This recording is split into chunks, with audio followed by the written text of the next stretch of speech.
Hello and welcome to another crochet lace tutorial. Today we'll be joining our first section of the throw together. It's very exciting.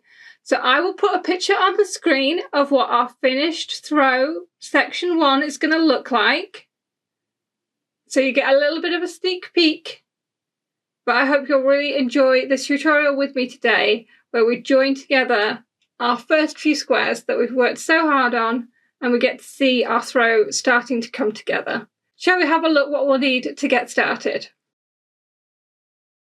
For assembly part 1, we're going to need our white cotton yarn, our crochet hook 1.75mm, a pair of scissors, yarn needle, and we're going to need our squares.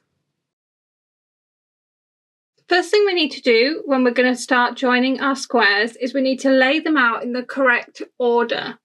I'm going to put a picture on the screen of the order. This is the picture from the magazine. And you're going to lay them all out in this order and make sure you've got the right numbers on each square. It's tempting at this stage to take your numbers off, but it is a good idea to keep them in place until your squares are sewn together. Now we're going to be assembling the squares from left to right. So we're going to be starting working around square 6, which is our white square here. And we're going to be joining it to all the squares that it touches. So we're going to start by joining square 6 to square 24. So these are the two I'm going to be joining first, but then I know I'm going to be joining it to 20, 21 and 12. So I've stacked my squares in the order that they're going to go around this square, so that I know that if I'm joining along this side here, the next square I'm going to join is this one here, which is square 20. So I can pop my other squares to one side for now, and we're going to start by joining square 6 to square 24. Cut a length of the white yarn and thread your yarn needle. I thread by folding it over the eye of the needle, taking it off, then turning and pushing both ends through. I am going to take my number off my first square. And I'm going to start by securing the yarn at the back of the first corner. To secure my yarn, I'm going to thread it through a few stitches away from the corner.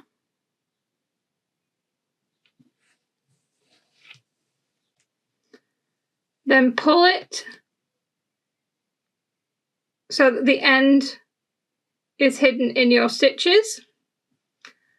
Then miss this last stitch that you threaded through and then go back the way you came.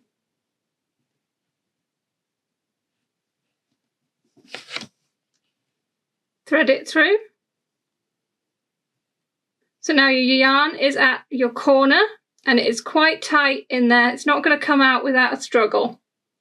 So from front to back, thread it through your 1 chain loop, and then you're set up ready to go to sew your first side together. Once you brought it up through the front of square 6, we're going to go from front to back through that same chain space in square 24. And that is our first stitch. It then helps to hold your squares together so that you can see both sides easily, but you've got room to put your needle in between. So we're going to come out back into square 6 with that stitch. We're then going to start stitching normally. So we're working what is called a whip stitch. So what we're doing is we're going into the next stitch in square 24 and then the next stitch in square 6. Pull it tight but not too tight. The next stitch and the next stitch.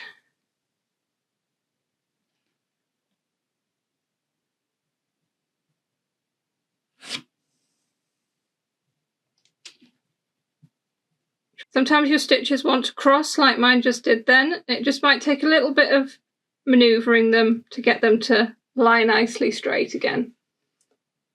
We're going to keep doing that through every stitch.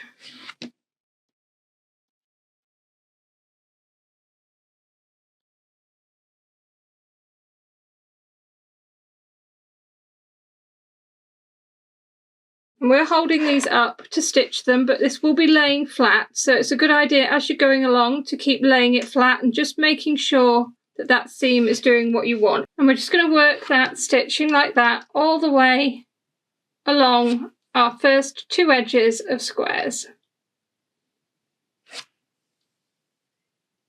It should have exactly the same amount of stitches.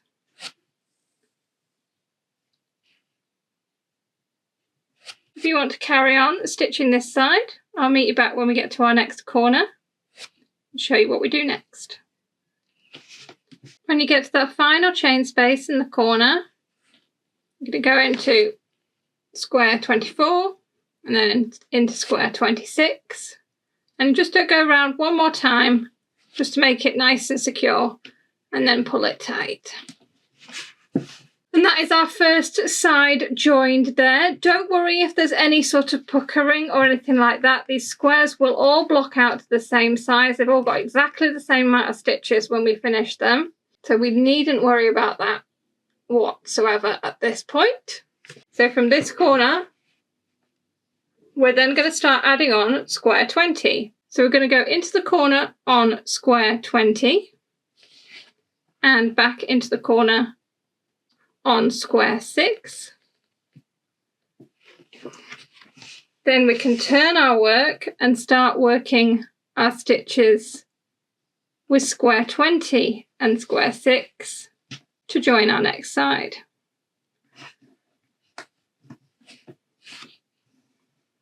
And again, you can do this flat or you can pick them up. I tend to do a bit of a combination of both. I like them to be laid flat so that I can see where they're sitting, but I like to have the stitches in my hand to control the tension. And just keep going, joining this second side the same way you did the first. So going from one square to the other, working one whip stitch in every stitch. Pulling them tight, but not too tight, so the seam lays flat.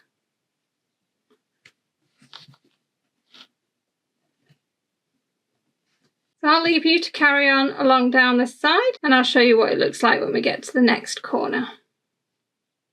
When you get to that corner, just remember to give it another stitch round again, just to secure it. And I'm at the end of my thread here now, so I'm going to sew in this end and then join another piece of thread exactly the same way.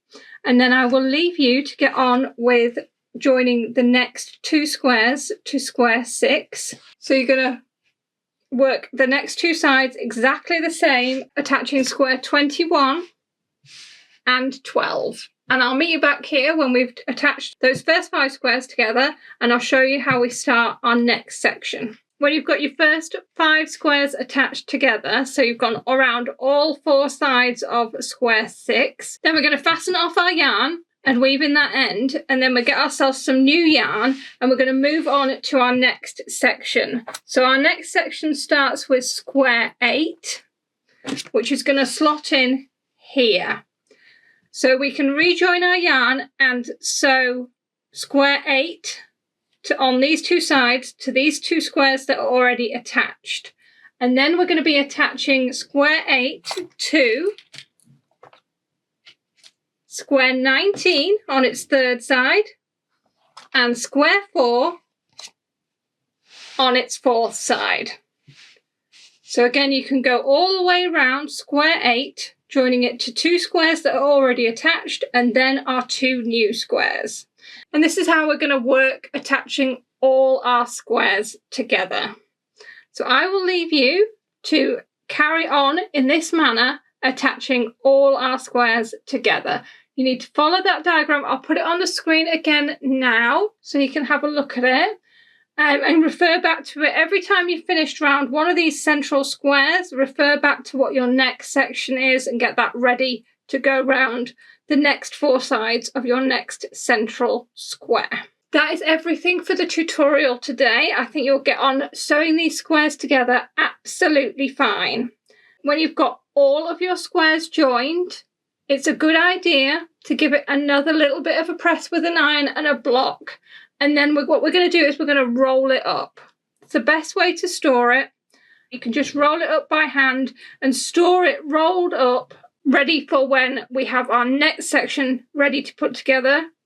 And we can then bring it out and join our next section to it. But I will pop a picture now on the screen of what our finished section 1 is going to look like. And I hope you'll really enjoy spending some just doing a bit of slow craft, a bit of slow sewing, and join our lovely squares together. So thank you very much for watching this tutorial today. I really hope you enjoy just spending a little bit of time and joining our beautiful squares that we've worked so hard on together. Thank you very much for watching. Goodbye.